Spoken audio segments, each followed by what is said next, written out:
Maharashtra express news में आपका स्वागत है। आज की हमारी स्टोरी है कुर्ला एल वार्ड।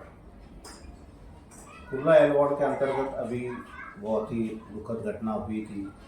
अब सब लोगों को तो पता ही है, रंगून जायका होटल में खतरनाक आग लगी थी। बेहद हमें भी उसका अफसोस है, मगर हम आपको एक चीज़ बताना चाहते हैं कि कमानी से कुर्ला डेपो तक कितने illegal hotels, illegal constructions, illegal restaurants, illegal lodges चल रही है। क्या इसका पता एल वार्ड के इंजीनियर्स को, वार्ड ऑफिसर को नहीं है? फिर भी इसके ऊपर कोई एक्शन क्यों नहीं होता? हम आपको छोटे छोटे इनके वीडियोस दिखाते हैं।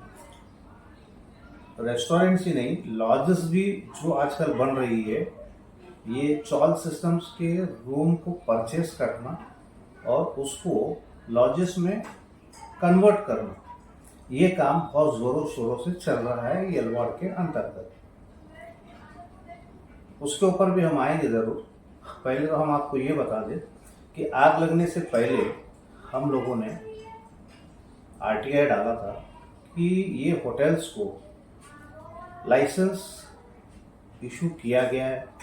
अगर इशू किया गया है तो उसके लिए उन्होंने डॉक्यूमेंट्स क्या क्या सबमिट किया है, मैं आपको बता रहा हूँ। 21 अगस्त 2024 में हमने आरटीआई डाला था। इसमें हमने रिक्वायरमेंट सीख की थी, वो यही थी कि copy of health license issued by your office हमने मांगा था, document submitted to provide health license हमने मांगा था, कॉपी ऑफ फायर लाइसेंस मांगा था कि उन्होंने फायर का इंश्योरेंस और फायर एग्जिट उस स्ट्रक्चर को है, क्योंकि 2-3 फ्लोर के वो होटल्स और रेस्टोरेंट्स बने हैं और अगर आग लगती है तो फायर एग्जिट कहाँ है, और अगर इनको लाइसेंस दिया गया है तो किस बुनियाद पे दिया गया है, इसका डिमांड हमने किया। आरटीआई के बावजूद मैं आपको डिस्पैच दिखा सकता हूँ, आप देख सकते हो। इस आरटीआई का जवाब देने के लिए उनके पास समय नहीं है। कभी लोकसभा का इलेक्शन, कभी विधानसभा का इलेक्शन, कभी इंजीनियर्स को कोर्ट ड्यूटी। बस्तियां अगर कहीं तोड़नी है तो इनको कोई कोर्ट ड्यूटी, कोई इलेक्शन ड्यूटी नहीं है। ये अपना काम बराबर करते हैं। इसका एक भी जवाब हमको एल वार्ड के ऑफिस से नहीं मिला है। इवन हमने काफ़ी सारी पीजीज इसके ऊपर की है, तो बस वही होता है कि हाँ ठीक है, इंजीनियर्स को बुलाते हैं, वार्ड ऑफिसर बोलते हैं इनको कॉपीज प्रोवाइड करो, होती नहीं, इम्प्लीमेंट नहीं होता है। टोटली नॉन कॉम्प्लायंस आप बोल सकते हो। दूसरी चीज़, G+3 बॉम्बे 72 आज पूरा बन चुका है। गलियां जो चौड़ी थी वो इतनी पतली हो चुकी है कि अगर वहां से अगर फायर ब्रिगेड की गाड़ी को पास होना है तो वो इम्पॉसिबल है। आखिर ये किसकी छत्र छाया में चल रहा है? कौन इनके सर पे हाथ रख रहा है, इसका कोई पता नहीं। लॉजेस की गिनती अगर आप करें तो आज अनगिनत लॉजेस, बोर्डिंग्स बन चुकी है। एक भी होटल के पास, शायद 1 या 2-3 लोगों के पास लॉजिंग का लाइसेंस होगा, नहीं है। ओयो में कपल्स के लिए स्पेशली मैं ये फिर से रिपीट करूँगा कि चालियों में रूम लेके, छोटे छोटे रूम या रेंट पे या तो फिर परचेस करके बड़े आसानी से छोटे छोटे रूम बन जाते हैं, उसमें लॉजिंग और बोर्डिंग्स चल रही है। किसी के भी पास कोई लाइसेंस नहीं है। फायर एग्जिट का तो सवाल ही नहीं आता। अब ये रंगून जाएगा, मैं फिर कहूँगा कि हमें अफसोस है, मगर इसमें किसी की जान नहीं गई है। हम आपको दिखाते हैं कि कितनी बॉम्बे 72 में अभी तक आग लगी है। कहीं लोग मर भी चुके कितनी आग में।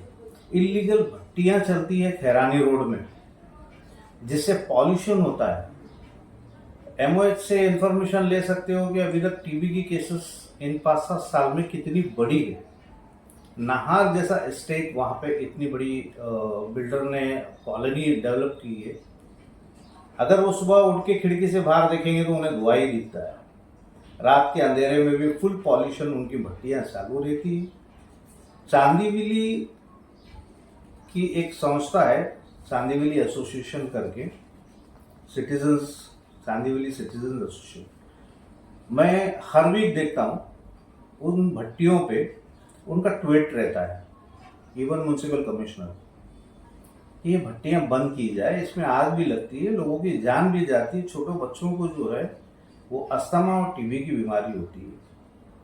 क्या प्रशासन इस पर ध्यान देगी? क्या सरकार इस पर ध्यान देगी?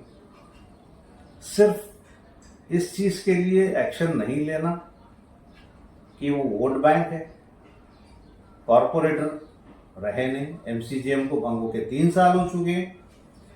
जो पहले कॉरपोरेटर रहे, अगर उनसे बात करें तो कहते कि भाई 3 साल हो गए, अभी हम इसके लिए कुछ नहीं कर सकते। जब थे तब क्या किया? उनके पीरियड में भी ये सब चला है, ऐसी बात नहीं है कि उनके कार्यकाल में ये नहीं चला है। इलेक्शंस बहुत नज़दीक है, फिर से ये इलेक्शन ड्यूटी का बहाना ज़रूर करेंगे। और ये 21 अगस्त आरटीआई आप देख सकते हो, एक एनजीओ का ही है, जन सेवा मार्गदर्शन का। इसके भी आरटीआई का कोई जवाब अभी तक नहीं मिला है। उन्होंने भी यही डॉक्यूमेंट्स मांगा है जो एक लाइसेंस के लिए एमसीजीएम बॉडी जो है वो प्रोक्योर करती है। हमारा कहना यही है कि ये करप्शन है या बीएमसी आंख बंद करके बैठी। आंख बंद करके बैठने का चांसेस तो बहुत कम है। जिस तरीके से हादसे हो रहे, करप्शन है, तो फिर ये बहुत ज्यादा हद तक लिमिट क्रॉस कर चुका है कि आप कितनी भी कंप्लेंट्स करिए, कुछ भी करिए, बीएमसी एक्शन नहीं लेगी। अब देखना है कि हमारे इस वीडियो के बाद हमारे चैनल के मार्फत से अगर कुछ अच्छा होता है तो अच्छी बात है, वरना हम रिट पिटीशन में पीआईएल में ज़रूर जाएंगे और पब्लिक के लिए हम आवाज़ उठाएंगे। पब्लिक से भी गुजारिश है कि हमारे वीडियो को लाइक करें, शेयर करें, सपोर्ट करें हमारे चैनल को, ताकि हम आपके लिए ऐसे वीडियोस बनाएं और आपकी आवाज़ बन के जनता के सामने, प्रशासन के सामने खड़े रहें। यही आपसे आशा है। धन्यवाद।